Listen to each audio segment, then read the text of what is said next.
Scorpio Sky, Christopher Daniels, Frankie Zay, collectively known as SoCal Uncensored or SCU! This is Catch, Hook, and Shoot, the worst podcast I've ever been on. Word.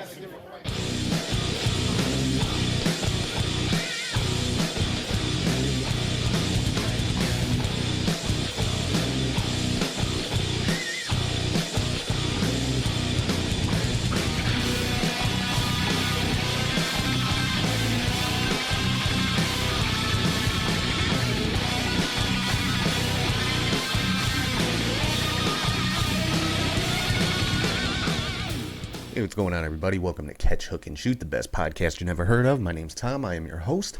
Today is Sunday, November the 29th, 2020. I want to thank everybody for listening, watching, and subscribing on YouTube, Podbean, Spotify, or wherever you get your podcasts from. And make sure you're following on social media on all platforms. You can find the show at catchhookshoot. Head to patreon.com/catchhookshoot for bonus content. ProWrestlingTees.com/catchhookshoot for all your t-shirt needs, where the Black Friday sale is still going on. So head over there, grab yourself a shirt. Check out our other web store at catchhookshoot.bigcartel.com, and you can find links to everything Catch Hook Shoot on our new link tree. It's linktr.ee/catchhookshoot.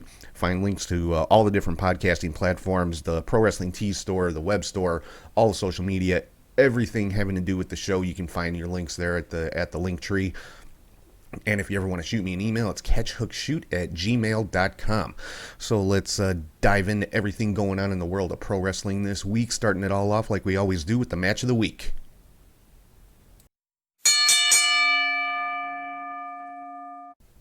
All right, so the match of the week this week comes from the Survivor Series last weekend, and it was the champion versus champion match, Drew McIntyre versus Roman Reigns.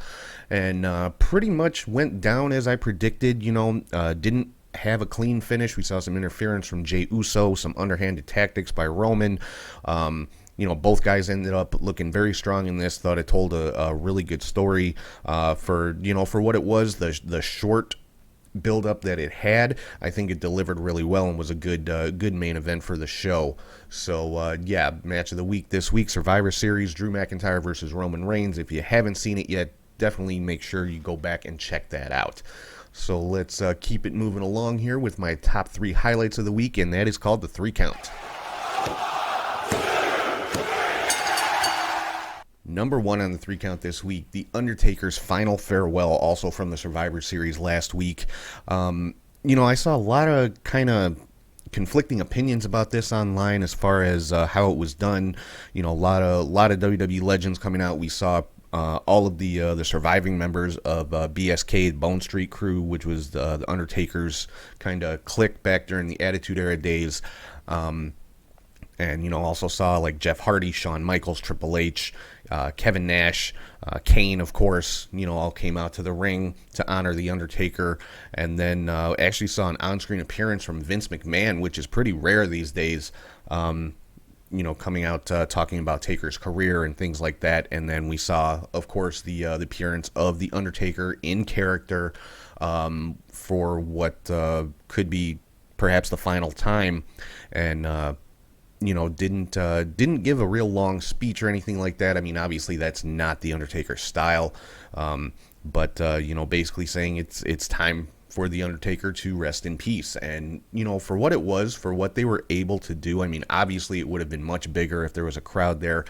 Just not possible, with the current state of things. But for what it was, I thought it was great. I loved it. I thought it was a great tribute to the character of The Undertaker, and as far as, people wanting more or wanting to hear the legend say something or whatever, I think Booker T said it best. Had they let all of these guys get on the mic and start talking, it would have taken away from the Undertaker's moment, and I know that's not what anybody wanted to do in this situation. And I think when it comes to actually hearing Mark Calloway talk and address his fans and things like that, that's something we're going to get when he's put into the Hall of Fame, which I'm certain is going to happen sooner rather than later. So, I think people were expecting that type of thing, to have people come out and, talk about The Undertaker and their memories with him and his time in the business and things like that, and then to see Mark Calloway come out and address the fans and everything. And so, yeah, if that's what you were expecting, you were disappointed.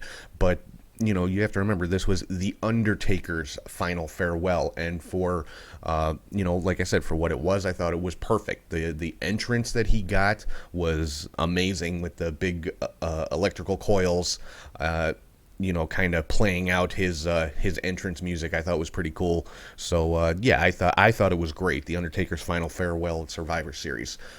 Second up on the 3 count, the Firefly Funhouse. The Funhouse seems to be making regular appearances here on the 3 count, but you know, every time there is a Firefly Funhouse segment on Monday Night Raw, especially since Alexa Bliss has been added to the mix, it's just been great. And you know, we saw Alexa talking about Nikki Cross, and we saw the appearance of a new character, Friendship Frog, who was quickly dispatched by Alexa. So you know, I'm loving the dynamic with The Fiend and Alexa Bliss. And third up on the 3 count, segment from AEW Dynamite between Taz and Cody Rhodes. You know, Taz basically coming out saying he wants the FTW title recognized by AEW, and Cody coming out, you know, Taz's microphone got cut off 2 or 3 times. Cody ended up coming out and had a little verbal back and forth. Cody mentioned Taz's son Hook, who is training with Cody rather than with Taz, and you know, it felt very, very real. You know, I think the term "worked shoot" would probably be appropriate for this one, and we actually saw Taz get physical for the first time in a long time, putting the Taz mission on Cody after Cody mentioned Taz's son, and we saw the Gun Club come out and, you know, make the save. Taz left the ring and left the arena with his son Hook at his side. So this is definitely something, you know, Cody and Team Taz, something that's going to progress, and I think eventually we're going to see the FTW title recognized as an actual AEW title, and you know, I'm sure there's gonna end up being a match for that belt between Brian Cage and Cody Rhodes at some point down the line, possibly at the next pay-per-view. So yeah, number 3 on the 3 count, Taz and Cody Rhodes from AEW Dynamite. I'm excited to see how this one is going to continue to play out. So let's move on to the news and rumors for the week, starting off with Monday Night Raw. We saw at the beginning of the show Adam Pearce in the ring with Team Raw from the Survivor Series team, which you know, ended up the entire team ended up surviving and just decimating the Smackdown team. So as a result of that, you know, the next challenger for the WWE Championship is going to come from Team Raw. We saw Braun Strowman attack Adam Pearce because he was the last one to be given mic time, and, you know, was introduced as quote-unquote last but not least, and Strowman apparently didn't like that, attacked Adam Pearce, and Strowman has been suspended for that. So we'll have to see how that's gonna play out. But we saw some qualifying matches for the number 1 contendership. Matt Riddle defeated Sheamus, Keith Lee defeated Bobby Lashley, and AJ Styles defeated Randy Orton with a little bit of help from the Fiend. So that's obviously a rivalry that's going to continue on, is Orton and the Fiend. So I'm very, very interested to see where that's going to go. But as a result of these qualifying matches, Riddle, Lee, and AJ will face off in a triple threat match this coming week on Raw for the number 1 contender spot. The saga of Lana continues. Lana versus Nia Jax and Shayna Baszler, and Lana and Asuka actually picked up a victory over Shayna and Nia, surprisingly enough. Now this kind of came out from Lana was the sole survivor in the women's Survivor Series match for Team Raw, and as a result of that, she ended up getting a title match against Asuka on Raw, and yeah, that match ended with interference from Nia and Shayna, which led to the tag team match where Lana and Asuka were victorious. And then we saw Alexa Bliss pick up the win over Nikki Cross in a pretty good match between these two women. And at one point, you know, it was story being told was, you know, Nikki trying to basically beat the Fiend out of Alexa Bliss, and it looked for a moment like Alexa was coming back to her senses, but it turned out she was using that to just kind of draw Nikki in, ended up hitting his sister Abigail and getting the pin. Moving on to NXT, we saw Candice LeRae defeat Ember Moon with a little bit of help from Dakota Kai and Raquel Gonzalez. Kai and Gonzalez obviously part of Team Candice for the upcoming War Games match. And Toni Storm came out, looked like she was going to help Ember Moon, and ended up going on the attack herself. So, yeah, Toni Storm has joined Candice LeRae's team for War Games. So that team now consists of Candice LeRae, Dakota Kai, Raquel Gonzalez, and Toni Storm. Pretty good team Candice has for herself. On the other side, of course, is Shotzi Blackheart. I'm assuming Ember Moon is going to be a part of that team. Who the other two members are going to be, I'm not sure. It looked at one point like Toni Storm would be a part of Shotzi's team, but apparently not. We also saw Kushida pick up a victory over Timothy Thatcher in a really good match between these two guys. Kushida wins by submission with Tommaso Ciampa at ringside. Ciampa has been kind of pushing for a fight with Timothy Thatcher, so I'm pretty sure we'll end up seeing that probably at the War Games takeover. We found out that also at War Games we're going to have a triple threat match for the North American Championship. Leon Ruff to defend against Johnny Gargano and Damian Priest, as he himself requested last week. So that should be interesting to see how that one's going to play out. Also at War Games we're going to get a strap match between Cameron Grimes and Dexter Lumis. I'm guessing this is going to be the blow-off to that rivalry, or it could continue on. Who knows?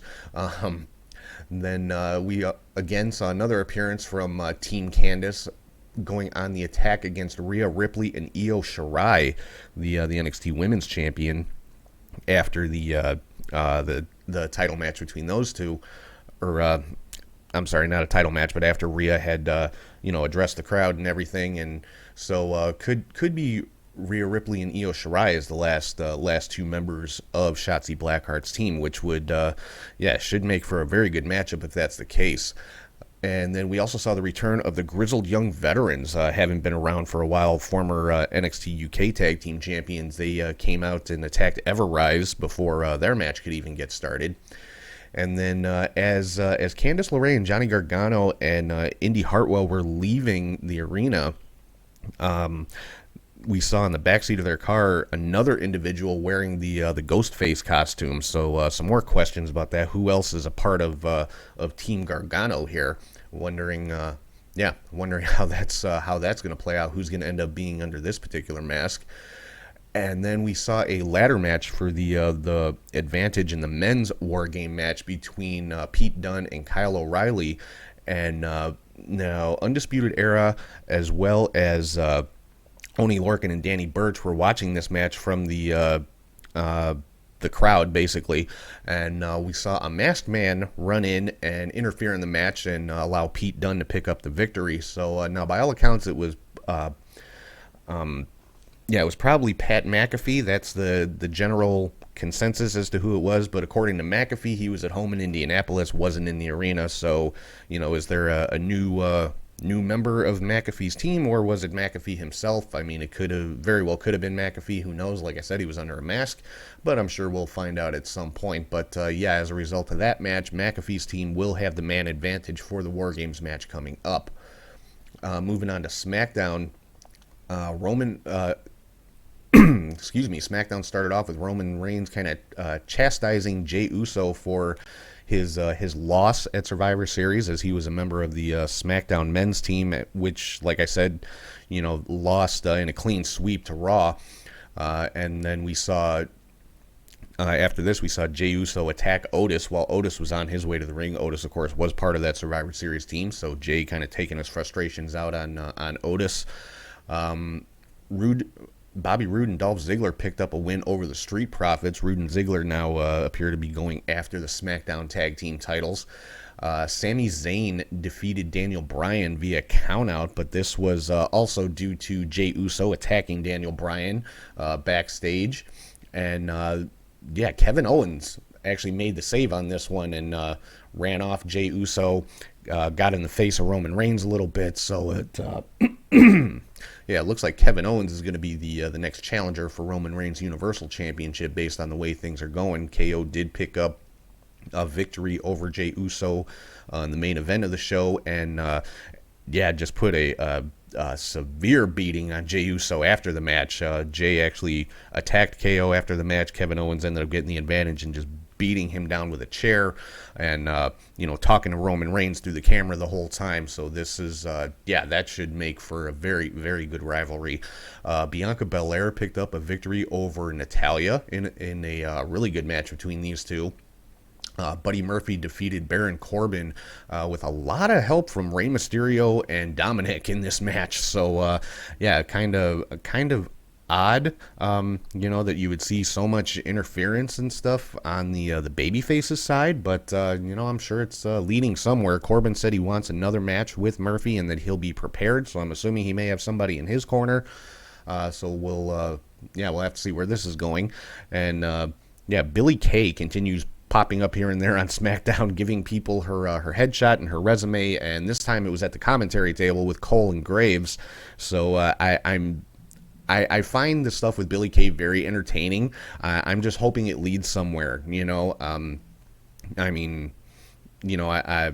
it going to lead to some type of rivalry with somebody, or because Billie Kay, since the Iconics were split up, Billie Kay really hasn't been in the ring, so we'll have to see where this is going to go. And then we saw Sasha Banks get a little bit of retribution on Carmella, attacking her backstage during a backstage promo.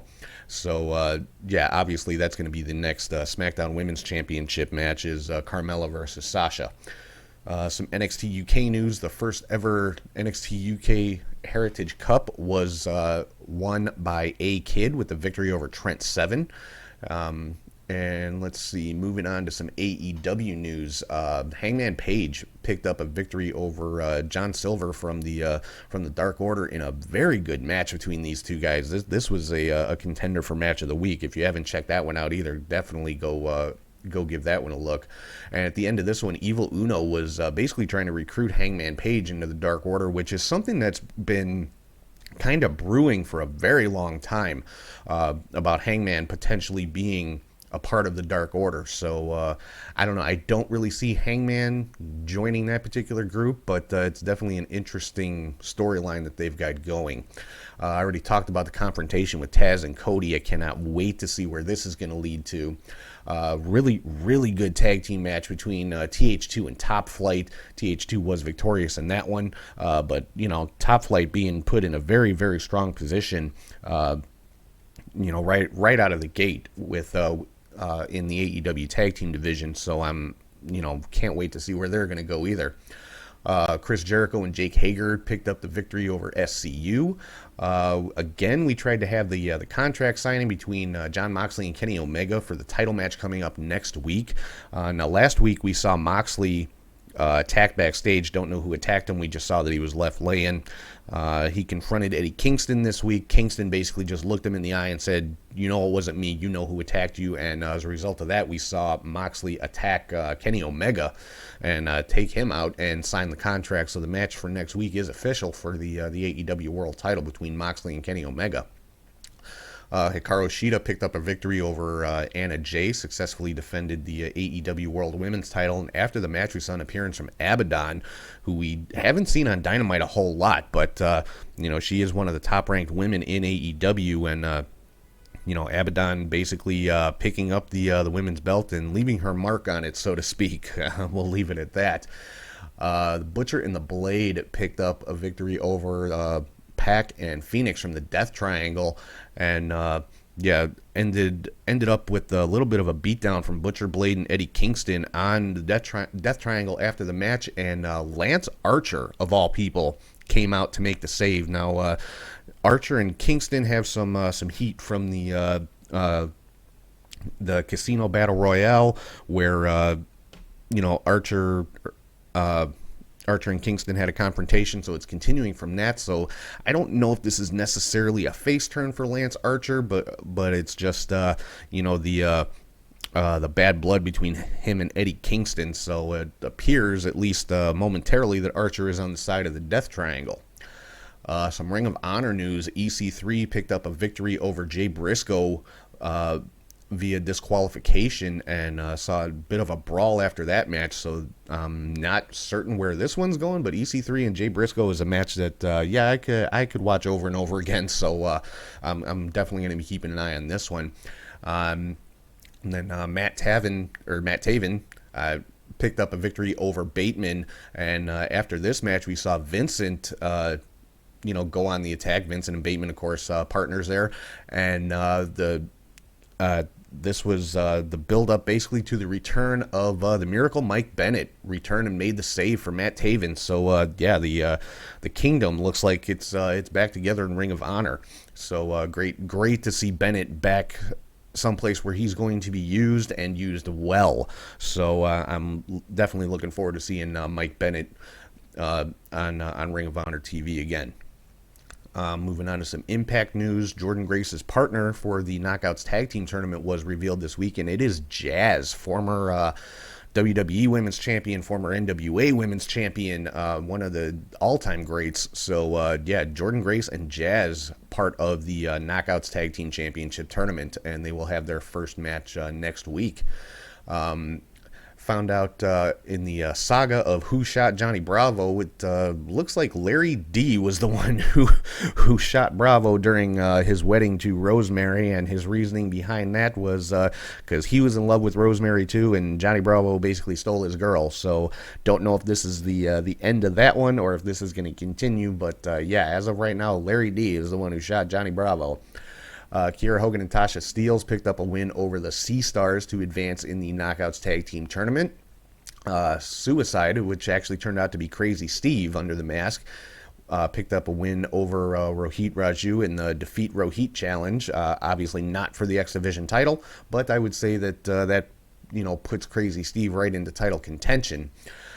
Kimber Lee picked up a victory over Killer Kelly. Now, Killer Kelly, of course, part of the Knockouts Tag Team Tournament as well, with her partner Renee Michelle.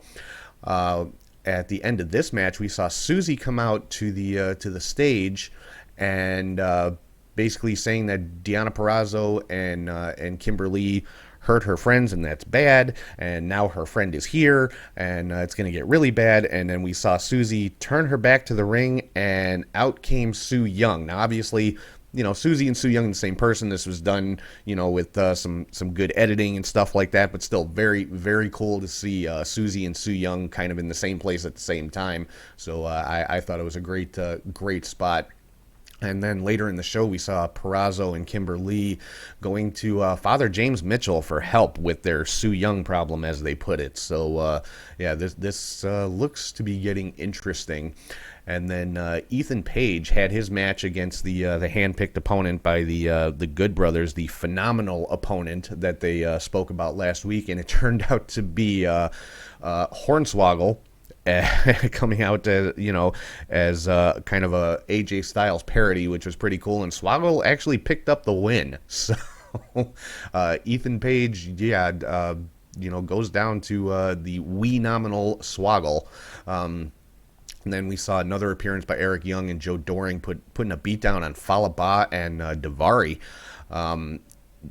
Just no clear indication of where this is going, if EY is going to continue going after the World Championship. But as of right now, him and Joe Doring are just kind of beating the hell out of anybody they encounter. In this case, it was Falaba, Daivari, and also Rhino, who came down to the ring to try to help.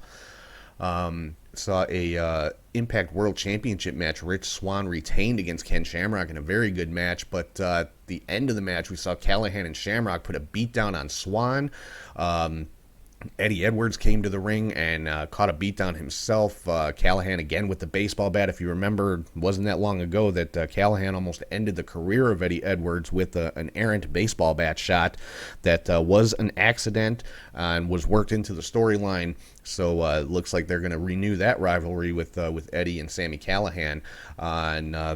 Shamrock actually went after D'Lo Brown, one of the Impact officials who came down to try to break it up. Shamrock just with a quick right hand to the face and laid D'Lo out. So, the Shamrock and Callahan kind of running roughshod, as are EY and Joe Doring. Honestly, I'd like to see those two or those four guys come face to face with each other, because that would be an interesting little confrontation with those four, or they could end up on the same side. Who knows?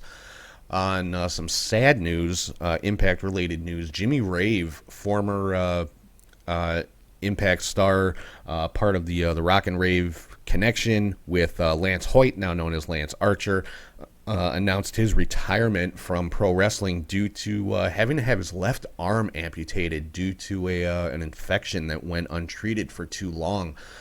Very, very sad news. I mean, I haven't seen Jimmy Rave in the ring in some time, but back in the day of TNA, I thought Rock and Rave Infection was a cool tag team. Christy Hemme was their manager, and they were a fun team. I enjoyed them. I found them entertaining as hell. But Jimmy Rave retires after having to have his left arm amputated. Some MLW news. We had the first round of the Opera Cup this week, or two matches from the first round of the Opera Cup. Richard Holiday defeated TJP, and Filthy Tom Lawler defeated Rocky Romero. So both of them moving on to the semifinals. So that pretty much does it for news and rumors for this week. So right now I'm going to throw it over to Charlie G, and he is here with the Indie Cut.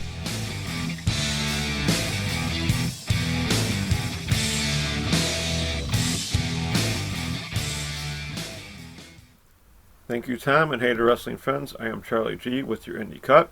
Before we get to any wrestling action, a big shout out to our Twitch friends, DJ Antsy, Big Willie Isms, The Sheenam, Queen of the Ring, Tyler El Guapo 1396, and Yensid for their week-long Twitch streams last week and raising $1,600 for the Center for Suicide Awareness, surpassing their goal of 1,000. So bravo to all of them and all who donated. Good job. Now to Friday, November 20th. Tokiyoshi Pro, Style of My Love, continues with another excellent show.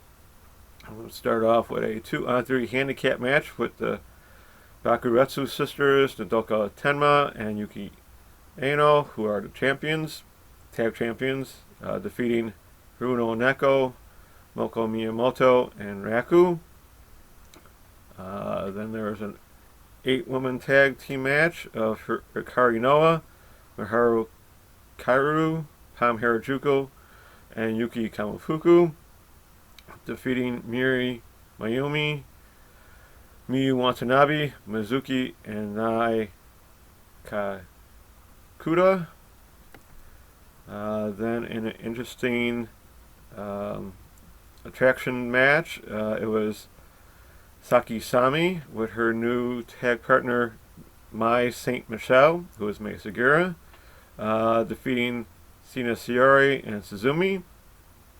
And there was a 5-way elimination match where Rika Tatsumi defeated Maki Ito, Miyu Yamashita, Shoka Nakajima, and Yuka Sakazaki.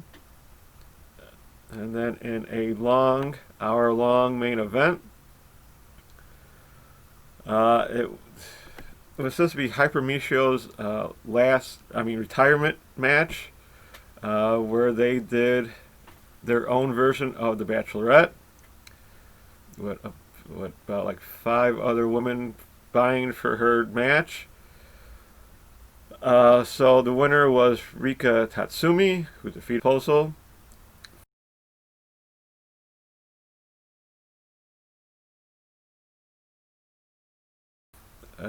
Which Hyper accepted.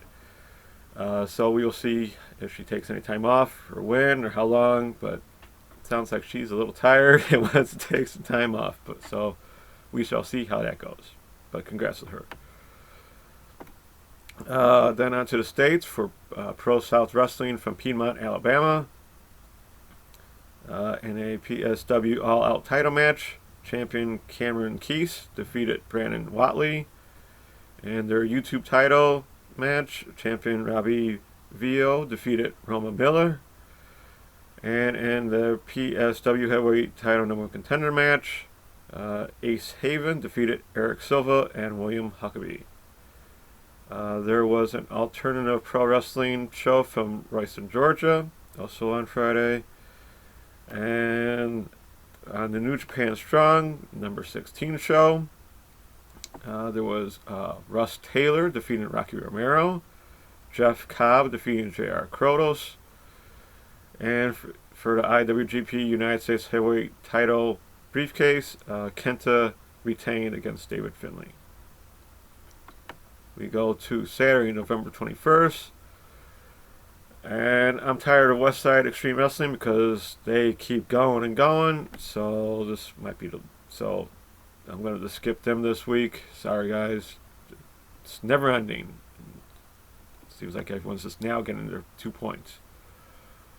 There was a Wave Kabuki Cho Weekender show where they had their Regina D Wave title match where champion Nagisa Nazoki defeated Rina Shingaki. And then the Dual Shockwave tournament through a tag match, final match, Hibuki and Sari defeated Mio Momono and Yumi Oka, as well as Isaki Oki and Rin Kanakura. Okay. And on to Stardom. No show title, so another fine show though. It was Saya Ida defeating Raku, Gokigen Death and Riho defeating Lady C and Saya Kamatani, Azumi defeating B Priestley and Hina, Don Demondo of Himeka, Maki and Siri defeated Odatai of Natsuka Tora, Rina and Saka Kasima, the Cosmic Angels of Mina Shirakawa, Tam Nakano and Unagi Shirakawa defeated Stars of Hanan, Mayu Iwatani, and Starlight Kid. Really good match. Then Queen's Quest of Momo Watanabe and Utami Hayashita defeated Diana Demondo of Julia and Natsupoi. And that was a fantastic match. So check that out if you can. On to Dragon Gate, Gate of Evolution, Day 8. Shun Skywalker defeated Jimmy, and in an 8-man tag, Team Dragon Gate of Ben K, Dragon Dia, Koto Miyanora, and Yamato defeated RED of Dia Inferno, Eita, HYO, and Kaito Ishida. On to All Japan Real World Tag League Day 2. Try and go through these quickly.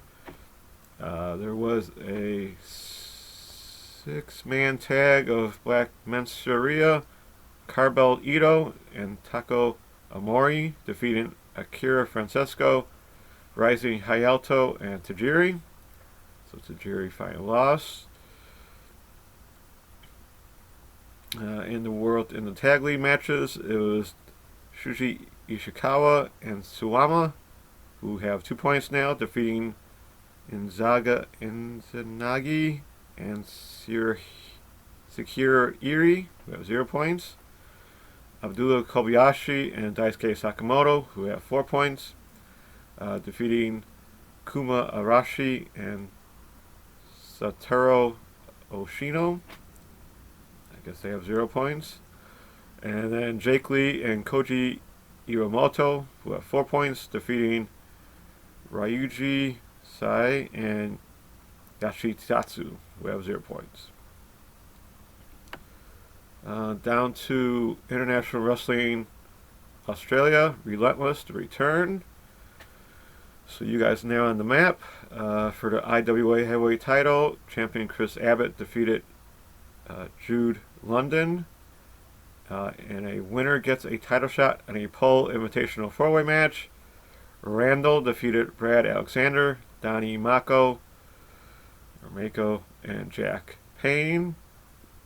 For their Trans Tasman title contender match, Tree Hugger Lucci defeated Sam Osborne. Up here in the States for Wrestling Against Hunger from Tulsa, Oklahoma, El Gringo Loco defeated Elijah Sparks. In their WA title match, Pastor Brett, who was champion, went against Cody Burns to a no contest. And their lightweight title hardcore match, which was vacant. Spike the Silverback defeated Cody Ocean to become new champion. There was Total Psychopathic Wrestling from Maryville, Tennessee.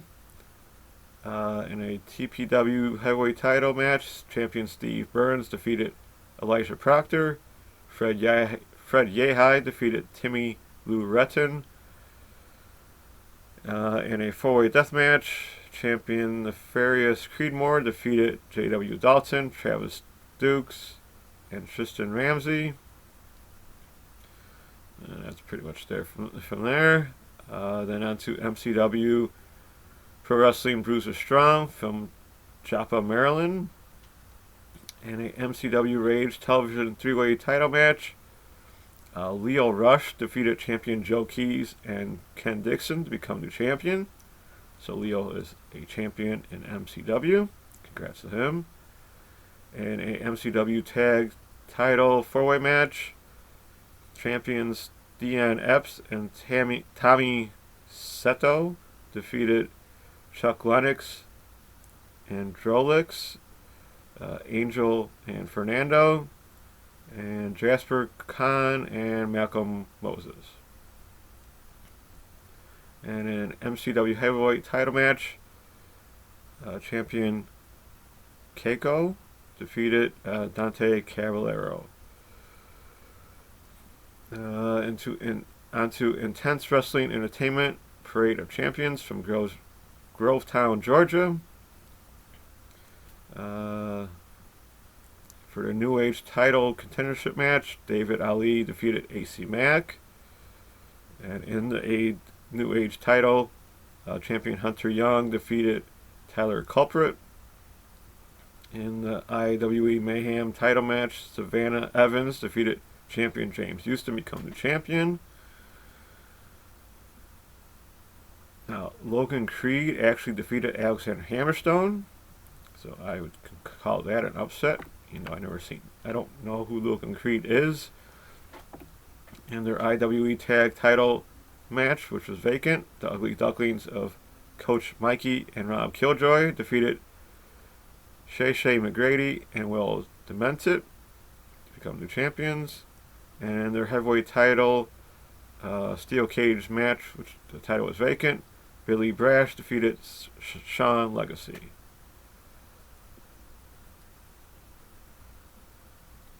There was an Imagine Wrestling Volume 14 show from Altoona, Pennsylvania. H2O Pay Your Dues 2 the Hard Way, where there was a Doors, Ladders, and Chairs match where G. Raver defeated Austin Luke. On to Sunday, November 22nd. Sendai Girls Kick revived in a Sendai Girls Junior title match. Mei Hashizuki defeated champion Manami to become new champions. There was a Pure J show, a Pro Wrestling Magic Box first anniversary show, where Susie Suzuki defeated Yuki Mashiro. Jaguar Yokota defeated Cherry and Yusaki Oki. Sorry about that. On to Noah Pro Wrestling Noah 20th Anniversary. The Chronicle Volume 4. Kenji Muto defeated Shuhei Taniguchi. In their GHC Junior Heavyweight titles, Hayata and Yoshinari Ogawa defeated champions Atsushi Koteji and Daisuke Harada to become the champions. And their national title match, Kano, who was champion, defeated Kaito Kiyomiya. And their tag title match, champions Kosushi Sakuraba and Tokashi Segura defeated Masakatsu Funaki and Omichi Marufuji. And in an outstanding match for the heavyweight title, champion Go Shiozaki defeated Kasahiko Nakajima. check that out if you can. To New Japan Best of the World Tag League. Sorry about that. Tag League Day 6. So that was all tag leagues on Sunday. We got Sonata and Shingo Takagi with 6 points. Hiroki Goto and Yoshihashi with 4 points. Evil and Yujiro Takahashi with 6. Great Okan and Jeff Cobb now with 6. And Tamatanga and Tangaloa with 6 as well. Goto Move Choco Pro 67 took place. Don Tantanboro Bori Pro Kuji 25th debut anniversary show took place. Where if you like Fire Pro returns names, this is the show for you. DDT DOU Grand Prix 2021 from Kurgan Hall took place. So there's even more tournament matches on DDT. So we'll go through a block of, Akito, who has 2 points. Hiroshima has 2 points. And Daisuke Sasaki has 2 points. In the B block, it was Makoto Oshii has 2 points. Yuki Uno, 2 points. And Tatsuya Endo with 2 points, actually defeating Jun Akiyama. That was a really good match. Big Japan Wrestling took place. Yeah, that's it. All Japan World Tag League Day 3. Abdullah Kobayashi and Daisuke Sakamoto with 6 points defeated Masato Tanaka and Tajiri, who had 2. Roji Sai and Yoshitatsu got their first 2 points. And Kuma Arashi and Yositaro Oshino have 4 points, defeating Kento Miyahara and Yuma Oagi. On to Active Advanced Pro Wrestling Grand Slam. In their openweight title, Naoto Yoshida, champion, defeated Tank Nagi. Back here in the States for Real Pro Wrestling, Chaos at the Con Electric Boogaloo took place. For the Florida Classic Cup 2020 elimination final match, Wheezy T defeated Andres Reyes, Connor McKay, Dexter Beckett, Drake Xavier, and Ruby Flyer. In the Riot Heavyweight title no DQ 3-way match, champion Zach Moonstar defeated Bud Heavy and Romero Gonzalez. And soon thereafter, in a 20-man Rumble match, Romeo Gonzalez won that. Then up to Violence and Suffering from Westville, New Jersey. I didn't get to see a lot of this because I was on my way to see Survivor Series. So Gabriel Sky defeated Lucky 13. Brian Cage defeated Blake Christian. That'll be a really good match. In a Doors, Ladders, and Chair match, Eli Everfly defeated Cole Radrick. Myron Reed defeated 2 Cold Scorpio. Yep, 2 Cold still going. Our buddy Brian Pillman Jr. defeated Carlito. That's not cool. In a chairs match, Calvin Tankman defeated G. Raver. JTG defeated Ricky Shane Page. Alright. And in a death match, Jimmy Lloyd defeated Judas Messias, or as you might know him as Mil Mortes. So that had to be a really good match. Then Without a Cause, Without a Crowd, number 3 took place on Twitch. So check that out if you can. Where Drake Kwan defeated James Davis. Then he went on to defeat Jason Jones. And then he went on to defeat Ryan Freeman. So I don't know why it wasn't just a 4-way match, but Drake Kwan beat them all. Then on to All-Star Pro from Bethany, Oklahoma, where there was a ASP Women's Title 2-way match where Skylar Slice defeated champion Erica and Nova Phoenix to become new champion. Down to International Wrestling Revolution Group from Mexico. For their Intercontinental Lightweight Title Contendership match, Baby Extreme defeated Baby Star. And a three-way tag match, Jesse Ventura and Passion Crystal defeated Big Chico, Che, and Big Overt. And Australia, Divina, and Tiago. To Monday, November 23rd, Westside Extreme Wrestling. New Japan Best of the Super Juniors, where Taja Ishimori has 6 points. Bushi has 4. Hiromu Takahashi has 6. Sho has 4. And Master Wato has 6. Ice Ribbon's new Ice Ribbon 1082. Yokohama Ribbon 2020. Risa Sera, Siri Oni, and Tsukushi Hiraka defeated Hamoko Hoshi, Suzy Suzuki, and Tsukasa Fujimoto. All Japan Tag League Day 4. Kuma Arashi and Sotaro Oshino have 6 points. Shuzi Ishikawa and Suwama have 4.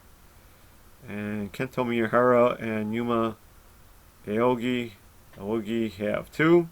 They defeated Masato Tanaka and Tsujiri. On to Stardom show. Not a good one as usual. Let's go with the main event of B. Priestley, Natsuka Tora, and Saki Kashima. Defeated Momo Watanabe, Saya Kamatani, and Utami Hayashita. Big Japan Pro Wrestling 25th Anniversary. All Best main event. So a lot of these shows, a lot of these matches were top notch. Let's go with the Strong Hearts. Oshima and Sukihiro Iri defeated Daichi Hashimoto and Yuyu Oki in a scaffold death match. That had to be interesting. Usami Kodeka and Yoko Miyamoto defeated Minoru Fujita. With Minoru Fujita defeated Crazy Lovers of Masashi Tokeda, Takuma Sakamoto, and Drew Parker. Sorry about that. And their junior heavyweight title champion Tatsuhiko Yoshino defeated Andy Wu. And their tag title, Fuminaro Abe and Takuya Nomiro, I'll get those straight eventually, who are champions, defeated El Lindemann and T-Hawk. And that was a really good match. In a big bunkhouse death match, Jaki Doku Namazawa and Jun Kasai defeated Raiju Ito and Yuki Ishikawa. And for the strong heavyweight title, champion Yuji Okabayashi defeated Daisuke Sakamoto. Back here in the States, Championship Wrestling from Hollywood show was shown, $4.95. In their UWN television title match, Levi Shapiro, who's champion, defeated Dan Joseph. And in a tag title contendership match, Danny Rivera and Papo Esco defeated Eddie Pearl and Ricky Gibson, along as Adriel Noxus and Sketch, and Max Caster and VSK. So they had to be taped before they went down to AEW. On to Tuesday, November 24th, Westside Extreme Wrestling, New Japan World Tag League. Bad Luck Fale and Chase Owen got 2 points. Hiroshi Tanahashi and Tei Hanare got 2 points. Tomohiro Ishii and Toriano got 4. Taichi and Zack Sabre Jr. have 6. And Sonata and Shingo Takagi have 8. Actress Girls took place from Kurgan Hall. They had a tag team title tournament, first round matches. I'm tired of tournaments, so enough for them. Up to the States, and Northeast Wrestling Studio Wars number 3 took place from Connecticut. New South Action Class number 11 from Hanseyville, Alabama, where Brett Eisen defeated Chris Crunk. Ohio Valley Wrestling TV 11-11, where there's a 10-man elimination tag match of Dimes, Jay Bradley, Lucius Lawrence, Tony Bizzo, and Tony Gunn defeated AJ Daniels, Ashton Cove, Brian Pillman Jr., Isaiah Broner, and Omar Amir. Then to United Wrestling Network Primetime Live number 11. Fred Rosser defeated Sean Daivari in a fantastic match. Leo Rush defeated Adrian Quest. That was also good. And further, Wrestling from Hollywood Heritage title, champion Ray Rosas defeated Tito Escondido. To Wednesday, November 25th, West Side Extreme Wrestling, Day 27. New Japan Super Juniors, Hiromu Tanahashi with 8 points, Master Wato with 8 points, Bushi with 6, Tachi Ishimori with 8, and El Desperado got 6. Ice Ribbons Peace Party 61 took place. Goto Move Chaka Pro 68 took place. Limitless the Road Season 2 number 6. Yeah, that took place. And then IWTV The Masked Wrestler number 7. The final day of the Masked Wrestlers. So it was Genki, who I have an idea who it is now, defeated Wildcat, who turned out to be Wheeler Yuta. He was not happy about that at all, as he beat up Genki after the match when he got his trophy. So I don't know when Genki takes on Warhorse for his IWTV championship, if it's this Wednesday or later down the road. We'll let you know. On to Thursday, November 26th, that's Action Wrestling, Day 28. DDT Ganbare Pro Magician's Red 2020 for the Independent World Junior Heavyweight title. Asuka, who's champion, defeated Mocha Haruhai. Then for Tokiyoshi Pro, still wrestling out of my mind. In the main event, it was Miyu Watanabe, Tomohiro Juko, and Rika Tatsumi defeating Mizuki, Yuki Sakazaki, and Raku. That was a fine show as well.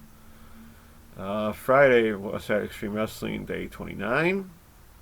Seedling Shinkiba Night for the Seedling Beyond the Sea Tag Title match. Sari and Yoshiko defeated champions Arashi Nakajima and Takasa Fujimoto to become new champions. So I guess Sari is still not headed to WWE after all. DDT, DOU, Grand Prix, and Narumishu. This was a pretty good show as well. In their Block A matches, is Mao got 2 points, Katsada Haguchi 2 points, and Soma Takao got 2 points in Block B. Block B also was Tatsuya Endo with 4. Back to Block A. Yuko Sakaguchi got 4 points, defeating Chris Brooks. And then Kanasako Takashita got 2 points against Akito, who had 4. In a very long, boring, tiresome match. So if you don't want to check that out, don't. It was just too... I'm sorry, this was a long match and just told for all this. Okay, enough for that. But it was still a nice show, nonetheless. Then on to Synergy Pro Wrestling, Black Friday, here in the States from Paulsboro, New Jersey. KTB defeated Falaba. In the best of the lightweight heavyweight 6-way match, KC Navarro defeated Anthony Gaines. Cheeseburger made an appearance finally. Deshaun Pratt, Matt Vertigo, and Steve Scott. In a Synergy title number 1 contendership match, Jordan Oliver defeated Ace Austin. That was really good. Synergy title match, Brandon Kirk, who's champion, defeated Eric Corvas. Matt McIntosh defeated Nicholas K. And in a Synergy Cruiserweight Crown title street fight match, Casey Catal defeated champion TJ Crawford to get the crown back. Then on to Saturday, November 28th, earlier today, there was a Tokyoshi Pro Fall Tour match ring show. I did not look it up because I want to watch it. Stardom also had a show. Gotta Move Chaka Pro 69 took place, as well as a Dragon Gate show, which I started to watch, but I don't know who is who, and there was no details of the show just yet. So we'll go to New Japan Super Juniors. Tag League, Day 10, where Tomohiro Ishii and Toru Yano got 8 points. Balak Fale and Chase Owens got 4. Taichi and Zack Sabre Jr. have 8. David Finlay and Juice Robinson got 6. And Hiroki Goto and Yoshihashi also got 6. Ice Ribbon, New Ice Ribbon 1083 took place.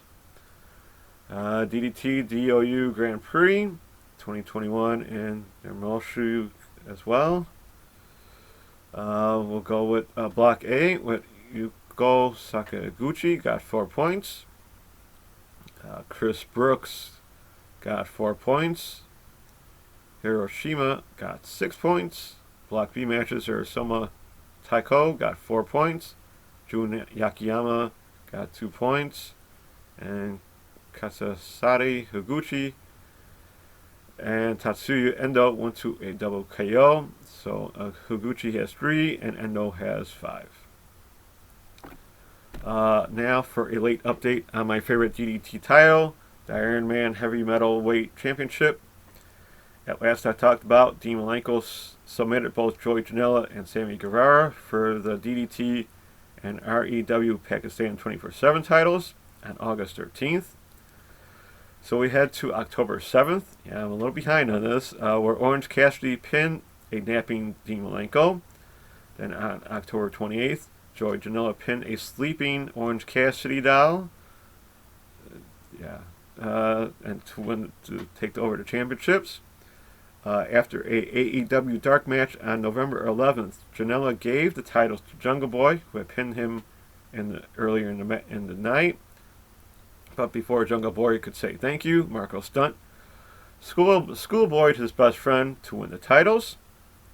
As Marco was running away in celebration, a door slams him in the face, knocking him out, allowing none other than Dr. Britt Baker, DMD, the door opener, to win both titles. So your favorite Dennis and mine, Dr. Britt Baker, DMD, is your new and reigning DDT Iron Man Heavy Metal Weight Champion. So congrats to her. Check out Janela's Twitch or DDT English Twitters for those updates if you want to follow along. Or Sammy Guevara's vlog. That's how I found out about the Orange Cassidy winning the title. Sorry for the long indie cut. That's a wrap for me. Till next time with any indie news or shows that come about. Oh, Triple Mania's December 12th. So stay tuned for that. Not sure if it'll still take place due to Corona still going around. Don't forget to look up all those Twitch streams and all those cool supporters for a good cause. YouTube channels for other wrestling content. Thank you for watching or listening. Hope you enjoyed the long cut. Sorry so long again. Keep safe, take care, and be kind, everyone. Back to you, Tom. All right, thank you, Charlie. So let's keep it rolling right along here. Let's get into what's become one of my favorite parts of the shows, where I get to play kind of armchair promoter here, and we are continuing with the CHS Faction Tournament, and I am talking about the Fantasy Booker.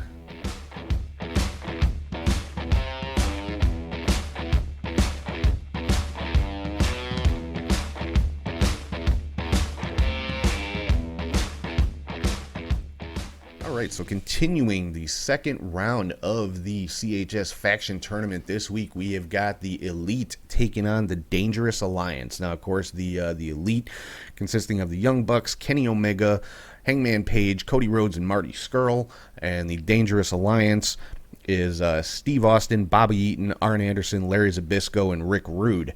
Yeah, and I've talked up the Dangerous Alliance for a long time. Could have been one of the greatest, most dominant factions just based on the level of talent alone, plus Paul Heyman leading them. But, they never quite got out from under the shadow of the Four Horsemen in WCW. The Horsemen had pretty much disbanded. Ric Flair was in WWE when the Dangerous Alliance came along. And, the fans wanted the Horsemen. Now, had the Dangerous Alliance formed in opposition to the Four Horsemen, I think they would have been, much, much bigger. I think there would have been a fantastic rivalry. You may not have seen Arn Anderson in the Dangerous Alliance, or maybe you would. That would have been interesting to have Arn kind of turn against the Horsemen. But, it just, never came to fruition. I don't think the Dangerous Alliance ever got to their full potential, and that's through no fault of their own. Like I said, so just the level of talent in that faction is ridiculous. And as far as the Elite, the Elite started off as kind of a subgroup of the Bullet Club and kind of took on a life of its own. And obviously the Elite is what spawned AEW. And so in this case, I've got to give the edge to the Elite. So the Elite moving on to the next round of the CHS faction tournament. Some people may not like that. Some people aren't. Mostly WWE, hardcore WWE fans aren't real big on the Elite, and they'd probably string me up from a lamppost for saying that the Elite should go over on the Dangerous Alliance. But hey, you know what? It is what it is. Like I said, the Dangerous Alliance never was able to get to their full potential, and again, through no fault of their own. I'm not saying that they, did something wrong or didn't do enough. It's just they never got out from under that shadow of the Horsemen, where in the Elite's case, they definitely got out from the shadow of the Bullet Club, and I dare say got bigger than the Bullet Club. So, the Elite moving on to the next round of the CHS faction tournament.